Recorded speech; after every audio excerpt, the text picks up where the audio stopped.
충청도 산골 마을에는 봄이 늦게 왔습니다.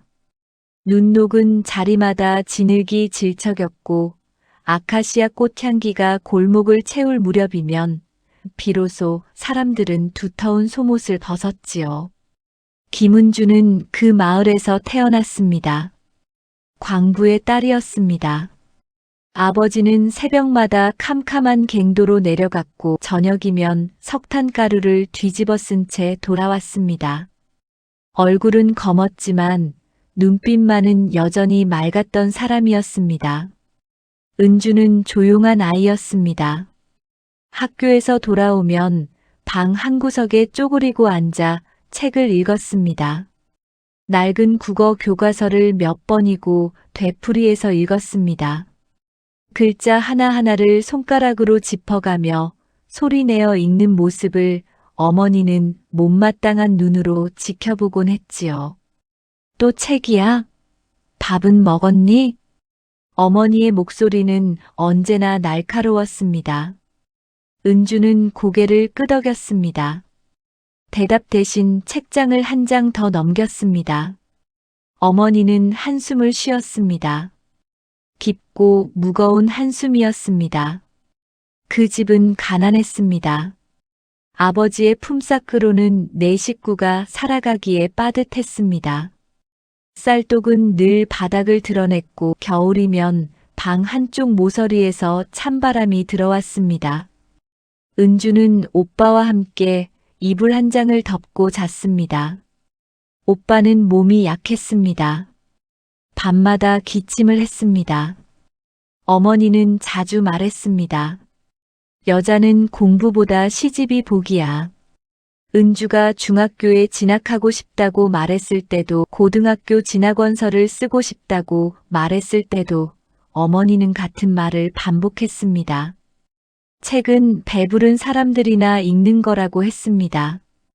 당신이 15에 시집 갔을 때는 글자도 몰랐다고 했습니다. 은주는 더 이상 말하지 않았습니다. 대신 밤마다 창밖을 바라보았습니다. 산 너머 어딘가에 있을 세상을 상상했습니다. 책에서 읽었던 넓은 도서관과 깨끗한 교실이 있는 곳을요. 그러나 현실은 다른 방향으로 흘러갔습니다. 은주가 20살이 되던 해봄 집안에 빚이 쌓였습니다. 오빠의 병원비였습니다. 폐렴이 악화되어 큰 병원으로 옮겨야 했고 수술비가 필요했습니다. 아버지는 동료들에게 돈을 빌렸습니다. 이웃집, 친척집을 돌며 손을 벌렸습니다. 하지만 모두가 가난했습니다. 그때 어머니가 한 남자를 데려왔습니다. 박재현 선생님이시다. 서울에서 사업하시는 분이야. 마당에 선 남자는 말쑥한 양복을 입고 있었습니다. 나이는 40이 훨씬 넘어 보였습니다. 머리는 반쯤 휘었고 얼굴에는 깊은 주름이 패여 있었습니다. 그는 은주를 위아래로 훑어보았습니다. 시선이 차갑고 무거웠습니다. 얼굴은 괜찮군. 그가 말했습니다. 은주는 고개를 숙였습니다. 순하기도 하고 어머니가 웃으며 거들었습니다. 얌전하고 말 잘 듣는 애예요. 공부도 잘했어요. 박재현은 고개를 끄덕였습니다. 그리고 주머니에서 두툼한 봉투를 꺼냈습니다. 어머니는 그것을 받아들고 눈물을 글썽였습니다. 고맙습니다. 정말 고맙습니다. 은주는 그날 밤 잠을 이루지 못했습니다. 창밖으로 보이는 별들이 어느 때보다 밝았습니다. 그러나 그 빛은 차갑기만 했습니다. 사흘 뒤 결혼식이 치러졌습니다. 간소한 예식이었습니다. 마을 사람들 몇몇과 친척들만 모였습니다. 은주는 하얀 저고리를 입었습니다. 치마는 어머니가 빌려온 것이었습니다. 거울 속 자신의 얼굴은 창백했습니다. 식이 끝나고 박재현은 은주의 손을 잡았습니다. 소나기가 뜨겁고 거칠었습니다. 그는 웃고 있었지만 그 웃음 뒤에 무엇이 숨어 있는지 은주는 알 수 없었습니다. 차에 오르기 전 은주는 뒤를 돌아보았습니다. 어머니가 손을 흔들고 있었습니다. 아버지는 고개를 숙인 채 서 있었습니다. 오빠는 보이지 않았습니다. 병원에 입원해 있었습니다. 은주는 두 손을 꽉 쥐었습니다. 손톱이 손바닥을 파고들었습니다. 그리고 작게, 아주 작게 중얼거렸습니다. 이건 구원이 아니라 굴레야. 차는 산길을 따라 달렸습니다. 고향 마을은 점점 멀어졌습니다. 봄은 끝나가고 있었습니다. 창밖으로 아카시아 꽃잎이 바람에 날렸습니다. 하얗게 허무하게. 서울로 가는 길은 멀고도 멀었습니다. 은주는 창밖만 바라보았습니다. 박재현은 운전에만 집중했습니다. 두 사람 사이에는 침묵만이 흘렀습니다. 무겁고 차가운 침묵이었습니다. 해가 지고 어둠이 내렸습니다. 차는 여전히 달리고 있었습니다. 은주는 알았습니다. 이제 돌아갈 수 없다는 것을. 소녀의 시간은 여기서 끝났다는 것을. 앞으로 펼쳐질 삶이 어떤 모습일지 은주는 아직 몰랐습니다. 다만 가슴 한구석에서 무언가가 무너지는 소리를 들었습니다. 작고 날카로운 소리였습니다. 그 소리를 기억하기로 했습니다. 언젠가 다시 일어서기 위해서. 서울 양재동의 저택은 컸습니다. 대문을 지나 현관까지 걸어가는 데만 한참이 걸렸습니다. 정원에는 잘 다듬어진 나무들이 줄지어 서 있었고 잔디밭은 한치의 흐트러짐도 없었습니다. 은주는 그 집의 안주인이 되었습니다. 하지만 안주인이라기보다는 손님 같았습니다. 아니, 손님보다도 못한 존재였는지도 모릅니다. 첫날 밤 박재현이 말했습니다. 이 집에는 규칙이 있소. 내 허락 없이는 밖에 나가지 마시오. 친구도 만들지 마시오. 전화도 함부로 하지 마시오. 은주는 대답하지 않았습니다. 그저 고개를 끄덕였습니다. 대답을 해야지. 예. 목소리가 떨렸습니다. 박재현은 만족한 듯 고개를 끄덕였습니다. 하루하루가 규칙으로 채워졌습니다. 아침 6시에 일어나 남편의 식사를 준비해야 했습니다. 식탁에는 정확히 7가지 반찬이 놓여야 했습니다.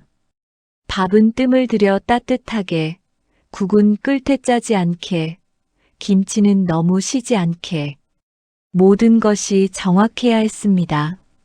국이 짜군. 어느 날 아침 박재현이 숟가락을 내려놓으며 말했습니다. 죄송합니다. 죄송하다고 되는 게 아니지. 다시 만들어. 은주는 일어났습니다. 부엌으로 가서 국을 다시 끓였습니다. 손이 떨렸습니다. 국자를 잡은 손에서 땀이 났습니다. 2달이 지나자 저택에 하녀가 들어왔습니다. 이정순이라는 이름의 여자였습니다. 나이는 은주보다 5살 많아 보였습니다. 말수가 적고 일을 꼼꼼히 처리하는 사람이었습니다. 정수는 은주를 부인이라고 불렀습니다. 하지만 그 호칭 속에는 묘한 동질감이 담겨 있었습니다. 두 사람 모두 이 집에서는 주인이 아니었습니다. 석 달째 박재현의 얼굴이 어두워지기 시작했습니다. 아직도 소식이 없소? 저녁 식사 후 그가 물었습니다. 은주는 고개를 숙였습니다. 죄송합니다. 죄송하다는 말만 하면 뭐하오. 여자가 할 일을 못하면서. 목소리가 점점 높아졌습니다. 돈 주고 데려온 게 장식품이요? 은주는 입술을 깨물었습니다. 아무 말도 하지 않았습니다. 대답을 못하겠소? 노력하겠습니다. 노력은 이미 했어야지. 박재현이 탁자를 쳤습니다. 찻잔이 흔들렸습니다. 은주의 몸도 함께 움츠러들었습니다. 매달 같은 일이 반복되었습니다. 생리가 시작될 때마다 박재현의 분노도 시작되었습니다. 그는 은주를 무능하다고 했습니다. 여자로서의 가치가 없다고 했습니다. 또 실패했군. 넌 여자가 맞긴 하냐? 그날 밤이면 거실에서 고함이 들렸습니다. 은주는 입을 다물었습니다. 변명도 항변도 하지 않았습니다. 그저 견뎠습니다. 어느 날 아침 정순이 은주의 팔을 보았습니다. 소매를 걷어올린 사이로 멍자국이 드러났습니다. 보랏빛과 푸른빛이 섞인 자국이었습니다. 정수는 아무 말 없이 연고를 가져왔습니다. 조심스럽게 은주의 팔에 발랐습니다. 손길이 따뜻했습니다. 부인. 정순이 낮은 목소리로 말했습니다. 예. 아무것도 아니에요. 하지만 며칠 후 정수는 다시 은주에게 다가왔습니다. 주방에서 다른 사람이 없을 때였습니다. 부인, 제가 들은 이야기가 있어요. 정순의 목소리가 조심스러웠습니다. 무슨 이야기요? 주인 어르신 말입니다. 예전에 병원에 다니셨다던데요. 은주의 손이 멈췄습니다. 병원이요? 큰 병원이요. 서울대병원. 몇 년 전 일이래요. 정순이 주위를 살폈습니다. 남자 쪽 문제라던데요. 그런 병이 있다던데요. 은주는 정순을 바라보았습니다. 정순의 눈빛이 진지했습니다. 확실해요? 기사님한테 들었어요. 오래 일하신 분이니까 거짓말은 아닐 거예요. 그날 밤 은주는 잠을 이루지 못했습니다. 정순의 말이 머릿속을 맴돌았습니다. 남자 쪽 문제. 그 말의 의미를 생각했습니다. 만약 그것이 사실이라면, 만약 박재현이 아이를 가질 수 없는 몸이라면, 그렇다면 지난 몇 달간의 모욕은 무엇이었습니까? 무능하다던 말은, 여자가 아니라던 말은, 분노가 천천히 끓어올랐습니다. 하지만 동시에 두려움도 밀려왔습니다. 진실을 알게 된다면 그 다음에는 무엇을 해야 합니까? 이 집에서 나갈 수 있습니까? 고향으로 돌아갈 수 있습니까? 은주는 이불을 꽉 잡았습니다. 손끝이 시렸습니다. 며칠 후 박재현이 출장을 갔습니다. 사흘간 부산에 간다고 했습니다. 은주는 그날 밤을 기다렸습니다. 밤 11시 저택이 고요해졌습니다. 은주는 서재로 향했습니다. 문은 잠겨 있지 않았습니다. 박재현은 자신의 영역을 아무도 침범하지 못할 거라 믿었던 것입니다. 책장 뒤 철제 서류함이 있었습니다. 은주는 서랍을 하나씩 열었습니다. 서류들, 통장들, 인감들, 그리고 가장 아래 서랍, 봉인된 봉투가 있었습니다. 손이 떨렸습니다. 봉투를 열었습니다. 한 장의 진단서였습니다. 남성 불임 영구적 무정자증. 날짜는 결혼 2년 전이었습니다. 은주는 그 자리에 주저앉았습니다. 진단서를 손에 쥔 채 한동안 움직이지 못했습니다. 분노와 허무가 동시에 밀려왔습니다. 웃음이 나올 것 같다가도 울음이 터질 것 같았습니다. 하지만 소리는 내지 않았습니다. 그저 조용히, 아주 조용히 앉아 있었습니다. 자신을 무가치하다고 하던 사람이 거짓말쟁이였습니다. 여자가 아니라던 사람이 스스로 남자가 아니었습니다.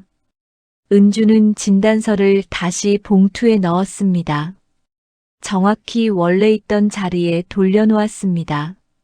서랍을 닫았습니다. 서재를 나왔습니다. 방으로 돌아와 창밖을 바라보았습니다. 서울의 밤은 밝았습니다. 수많은 불빛이 깜빡였습니다. 은주는 작게 중얼거렸습니다. 그가 내 몸을 부쉈을지라도 내 영혼까진 못 꺾어. 무언가가 결심처럼 가슴속에 단단히 자리 잡았습니다. 아직은 때가 아니었습니다. 하지만 언젠가는 반드시. 은주는 그날 밤 처음으로 깊이 잠들었습니다. 진실을 알고 난 뒤에도 일상은 계속되었습니다. 은주는 여전히 아침 6시에 일어났습니다. 밥을 짓고 반찬을 차렸습니다. 박재현의 얼굴을 마주했습니다. 하지만 무언가가 달라졌습니다. 은주의 눈빛이었습니다. 왜 그렇게 보오? 어느 날 아침 박재현이 물었습니다. 아무것도 아닙니다. 눈빛이 예전 같지 않소. 은주는 고개를 숙였습니다. 하지만 입가에는 미세한 미소가 걸려 있었습니다.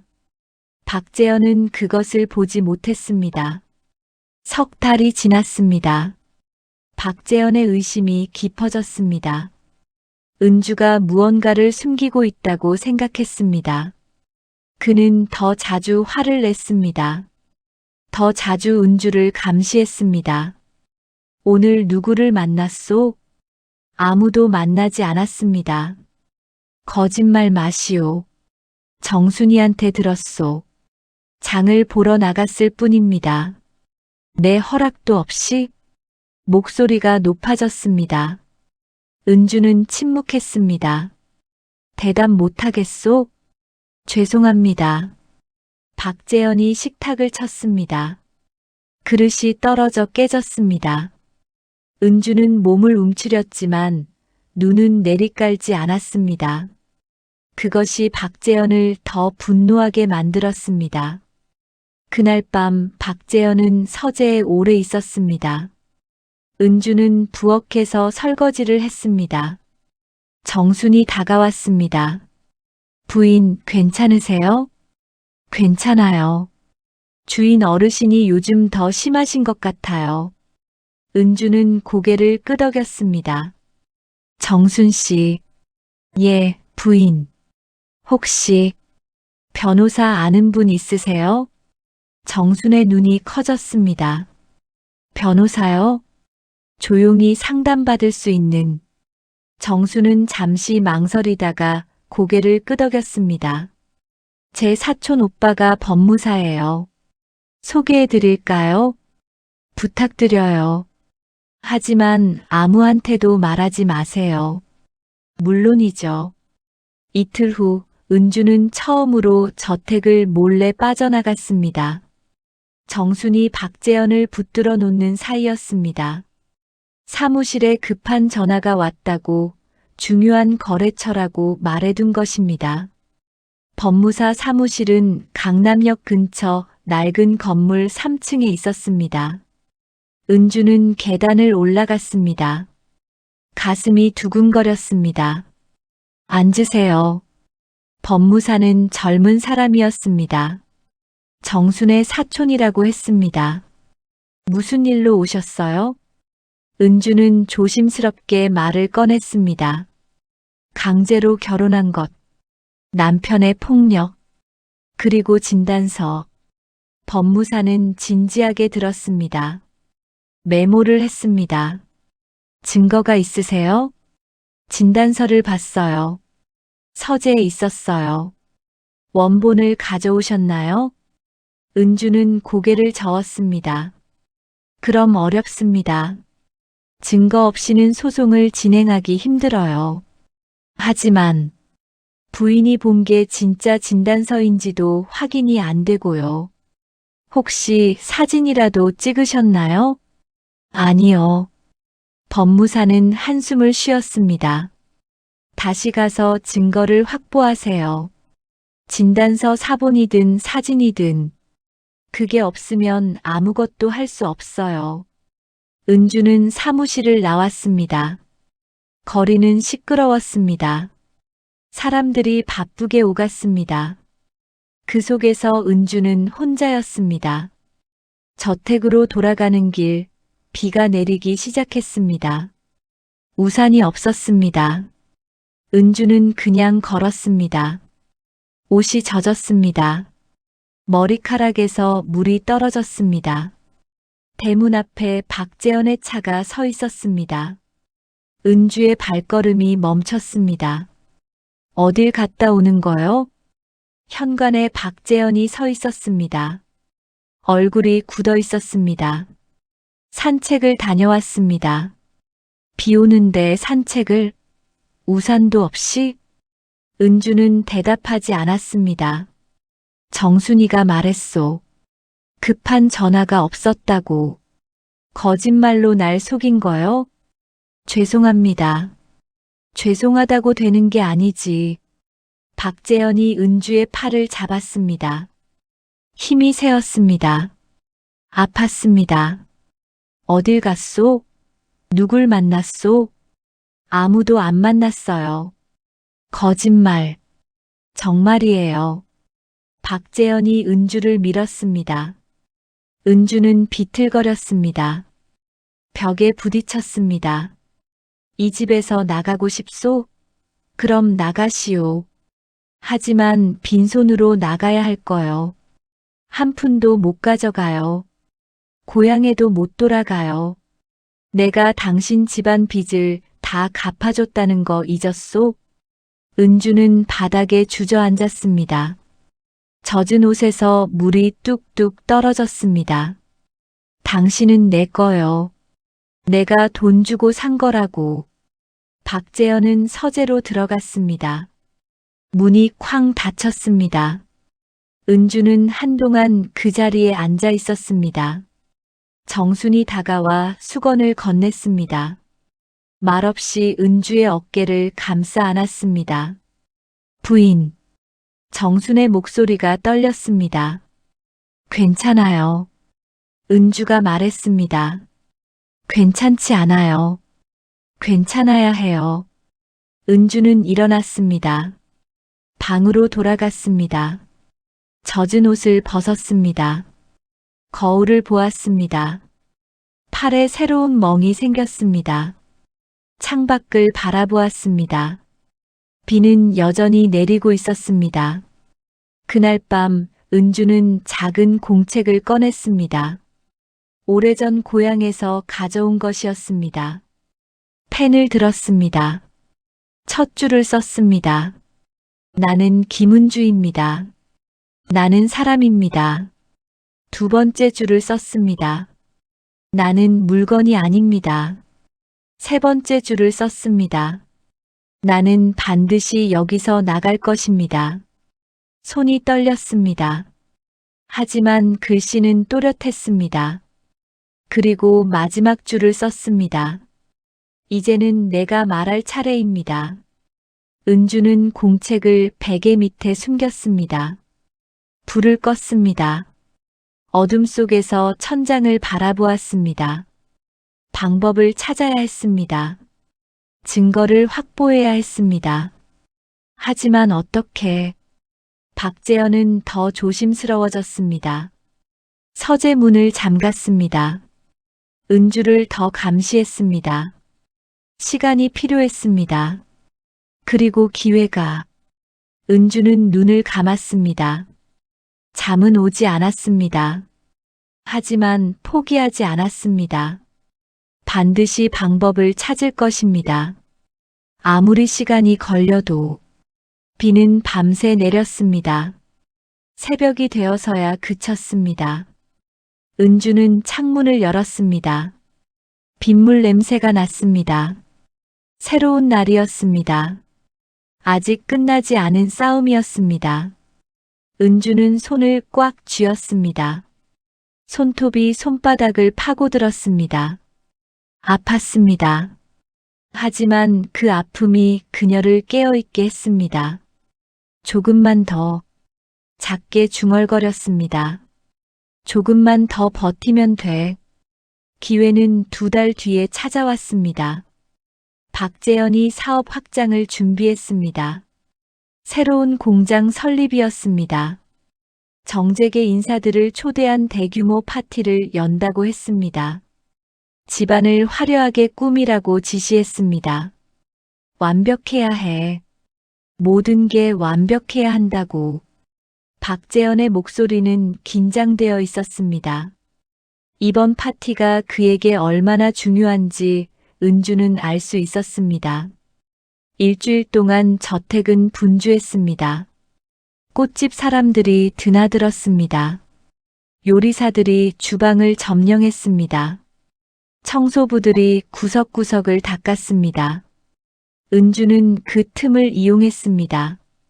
박재현이 회사 일로 바쁠 때 은주는 서재로 향했습니다. 문은 여전히 잠겨 있었습니다. 하지만 정순이 도왔습니다. 오래 일한 기사가 여분의 열쇠를 갖고 있다는 걸 알아냈습니다. 부인, 10분밖에 없어요. 정순이 복도를 지켰습니다. 은주는 서랍을 열었습니다. 손이 떨렸습니다. 봉투를 찾았습니다. 진단서를 꺼냈습니다. 주머니에서 작은 카메라를 꺼냈습니다. 정순이 빌려준 것이었습니다. 사진을 찍었습니다. 1장, 2장, 3장. 부인, 차 소리 들려요. 정순의 목소리가 급했습니다. 은주는 진단서를 다시 넣었습니다. 서랍을 닫았습니다. 서재를 나왔습니다. 됐어요? 됐어요. 두 사람은 눈을 마주 보았습니다. 정순이 은주의 손을 꽉 잡았습니다. 잘하셨어요, 부인. 파티 당일이었습니다. 저택의 정원에는 100여 명의 손님이 모였습니다. 국회의원, 기업인, 언론인들이었습니다. 샴페인 잔이 오갔습니다. 웃음소리가 울려 퍼졌습니다. 박재현은 상기된 얼굴로 사람들과 악수했습니다. 은주는 그의 옆에 서 있었습니다. 검은색 드레스를 입고 진주 목걸이를 했습니다. 미소를 지었습니다. 완벽한 아내의 모습이었습니다. 연설 시간이 되었습니다. 박재현이 단상에 올랐습니다. 마이크를 잡았습니다. 신사숙녀 여러분, 오늘 이 자리에 와주셔서 감사합니다. 박수 소리가 울렸습니다. 저는 오늘 여러분께 2가지 기쁜 소식을 전하려 합니다. 박재현이 은주를 향해 손짓했습니다. 은주가 단상으로 올라갔습니다. 첫 번째는 사업 확장입니다. 새로운 공장이 부산에 설립됩니다. 다시 박수가 터졌습니다. 그리고 2번째는 박재현이 은주의 손을 잡았습니다. 제 아내가 드디어 제 아이를 가졌습니다. 순간 정적이 흘렀습니다. 그리고 우레와 같은 박수가 쏟아졌습니다. 은주는 미소를 잃지 않았습니다.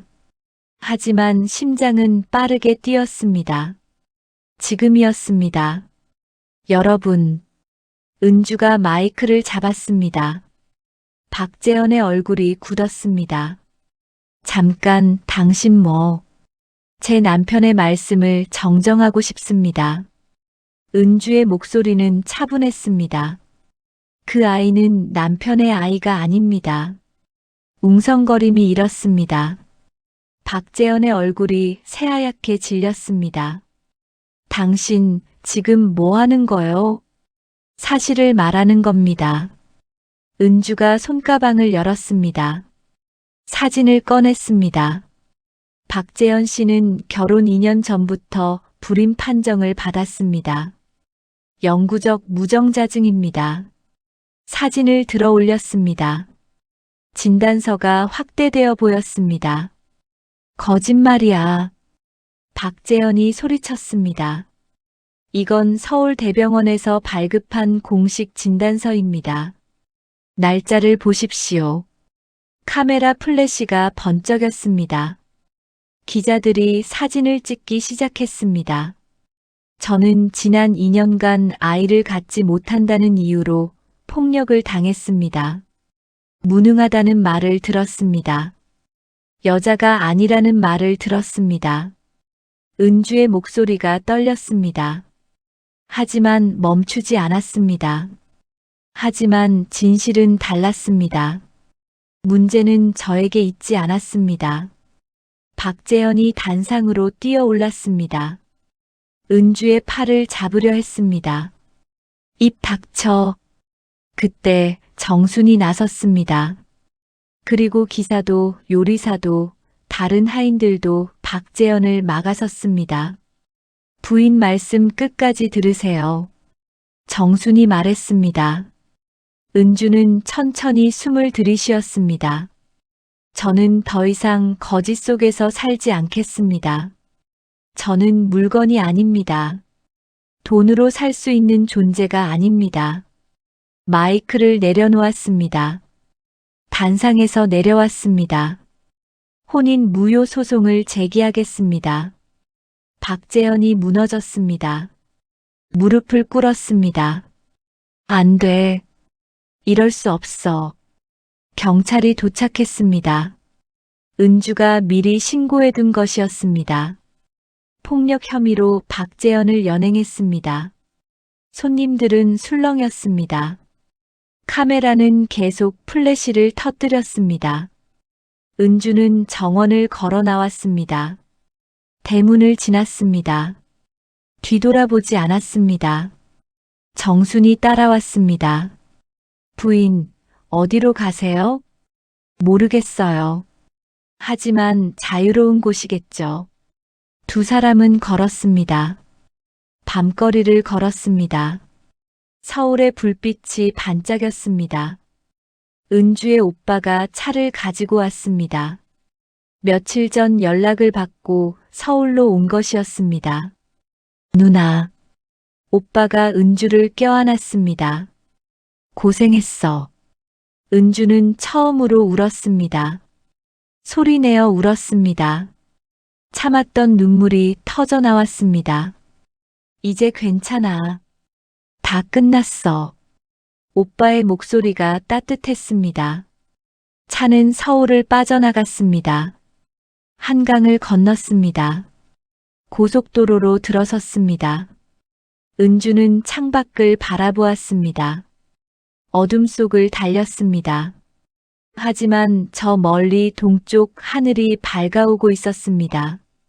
새벽이었습니다. 은주는 주머니에서 공책을 꺼냈습니다.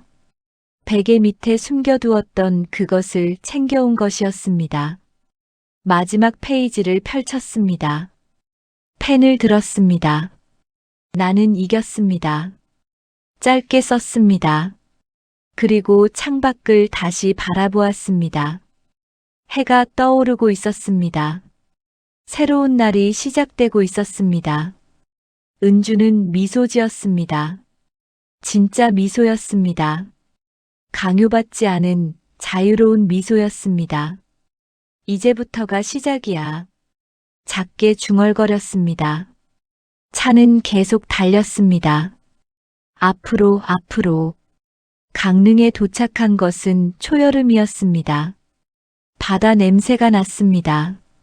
짠내와 비린내가 섞인 그러나 상쾌한 냄새였습니다. 은주는 차에서 내려 깊이 숨을 들이쉬었습니다.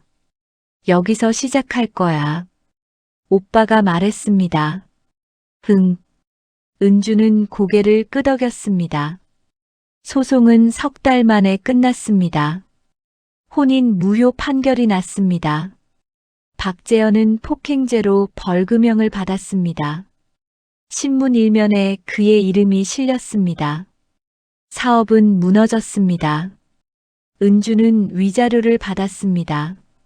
많은 돈이었습니다. 하지만 그것으로 과거를 살 수는 없었습니다. 이 돈으로 뭘 하고 싶어?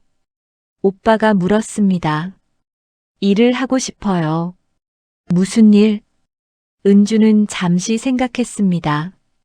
고치는 일요. 부서진 걸 고치는 일. 강릉 바닷가에 작은 건물을 얻었습니다. 1층은 공방으로 2층은 거처로 사용하기로 했습니다. 간판을 달았습니다. 은주공방 마이너스 가구복원. 처음에는 손님이 없었습니다. 며칠, 몇 주가 지나도 문을 두드리는 사람이 없었습니다. 은주는 혼자 앉아 오래된 의자를 닦았습니다. 페인트를 칠했습니다. 망가진 서랍을 고쳤습니다. 손을 움직이는 동안 마음이 편안했습니다. 첫 손님이 온 것은 한 달 후였습니다. 할머니 한 분이었습니다. 낡은 찬장을 끌고 왔습니다. 이거 고칠 수 있어요? 한번 봐야 알겠어요. 은주는 찬장을 살폈습니다. 문짝이 떨어져 나갔습니다. 페인트가 벗겨졌습니다. 서랍은 삐걱거렸습니다. 많이 낡았네요. 시집 올 때 가져온 거예요. 50년 됐지. 할머니의 목소리가 애틋했습니다. 버리기 아까워서요. 은주는 고개를 끄덕였습니다. 고쳐드릴게요. 시간은 좀 걸려요. 천천히 해요. 기다릴게. 일주일이 걸렸습니다. 은주는 문짝을 다시 붙였습니다. 페인트를 새로 칠했습니다. 서랍을 매끄럽게 다듬었습니다. 할머니가 찬장을 가져갔을 때 눈물을 흘렸습니다. 새 것 같네요. 아니에요. 여전히 50년 된 찬장이에요. 다만 다시 쓸 수 있게 됐을 뿐이에요. 할머니가 은주의 손을 잡았습니다. 고마워요. 그 후로 손님들이 조금씩 늘었습니다. 부러진 의자, 삐걱거리는 책상, 색이 바랜 장롱. 사람들은 버릴 수 없는 것들을 가지고 왔습니다. 은주는 하나하나 정성껏 고쳤습니다. 가구도 사람도 다 고쳐 쓸 수 있어요. 버리지 말아요. 그녀의 입버릇이 되었습니다. 2년이 흘렀습니다. 어느 날 정순이 찾아왔습니다. 손에 작은 가방을 들고 있었습니다. 부인, 이제 그냥 이름으로 불러요. 은주 씨. 두 사람은 웃었습니다. 여기서 일 좀 배울 수 있을까요? 정순이 물었습니다. 왜요? 좋은 일자리 있잖아요. 저도 뭔가 고치는 일을 하고 싶어요. 은주 씨처럼. 은주는 정순을 안아주었습니다. 환영해요. 정순은 빠르게 배웠습니다. 손재주가 좋았습니다. 두 사람은 함께 일했습니다. 함께 밥을 먹었습니다. 함께 바다를 걸었습니다. 행복해요? 어느 저녁 정순이 물었습니다. 응. 은주가 대답했습니다. 완전히요? 아니, 가끔 아파. 가끔 무서워. 꿈에서 그 사람이 나타날 때도 있어. 그럼, 그래도 괜찮아. 악몽에서 깨어나면 여기는 강릉이니까. 여긴 내가 선택한 곳이니까. 또 몇 년이 흘렀습니다. 오빠가 결혼했습니다. 조카가 태어났습니다. 은주는 고모가 되었습니다. 조카가 7살이 되던 해 강릉으로 놀러 왔습니다. 고모, 이건 뭐예요? 아이가 낡은 의자를 가리켰습니다. 손님이 맡긴 의자야. 너무 낡았는데 왜 안 버려요? 은주는 웃으며 아이를 무릎에 앉혔습니다. 흠집이 많을수록 오래 견뎠다는 증거란다. 그래요? 응. 그리고 또 쓸 수 있어. 고치면 돼. 아이가 고개를 끄덕였습니다. 고모도 흠집 있어요? 있지. 어디요? 은주는 조카의 머리를 쓰다듬었습니다. 여기 가슴을 가리켰습니다. 아파요? 가끔. 하지만 괜찮아. 고모도 고쳐졌거든. 저녁이 되었습니다. 은주는 공방 문을 닫았습니다. 바닷가로 나갔습니다. 노을이 졌습니다. 하늘이 붉었습니다. 파도가 밀려왔다가 물러갔습니다. 끊임없이 반복되는 움직임이었습니다. 은주는 모래 위에 앉았습니다. 손을 펼쳐보았습니다. 굳은 살이 박인 손이었습니다. 페인트 자국이 남은 손이었습니다. 하지만 따뜻한 손이었습니다. 이 손으로 많은 것을 고쳤습니다. 부서진 가구들을, 그리고 부서진 자신을. 멀리서 정순이 손을 흔들었습니다. 저녁밥을 먹으러 오라는 신호였습니다. 은주는 일어났습니다. 모래를 털었습니다. 걸어갔습니다. 뒤돌아보니 발자국이 남아 있었습니다. 파도가 와서 지울 것입니다. 하지만 괜찮았습니다. 또 걸으면 되니까. 또 발자국을 남기면 되니까. 공방으로 돌아가는 길에 은주는 생각했습니다. 행복이 뭘까? 완벽한 삶이 아니었습니다. 아픔이 없는 삶도 아니었습니다. 다만 자신이 선택한 삶, 자신의 손으로 만들어가는 삶, 누군가에게 팔리지 않은 삶, 그것이 행복이었습니다. 은주 씨, 빨리 와요. 정순의 목소리가 들렸습니다. 가요. 대답하며 뛰어갔습니다. 식탁에는 따뜻한 밥이 있었습니다. 김치찌개가 보글보글 끓고 있었습니다. 두 사람은 마주 앉았습니다. 잘 먹겠습니다. 함께 말했습니다. 창밖으로 별이 떠올랐습니다. 바람이 불었습니다. 파도 소리가 들렸습니다. 은주는 밥을 떠서 입에 넣었습니다. 따뜻했습니다. 이곳에서 이 순간이, 지금이 좋았습니다. 부서졌던 인생은 다시 제 빛을 찾았습니다. 그리고 은주는 알았습니다. 상처는 부끄러움이 아니라는 것을, 살아남았다는 증거라는 것을, 다시 시작할 수 있다는 희망이라는 것을. 밤은 깊어갔습니다. 은주는 여전히 웃고 있었습니다. 복원하는 손은 오늘도 따뜻했습니다.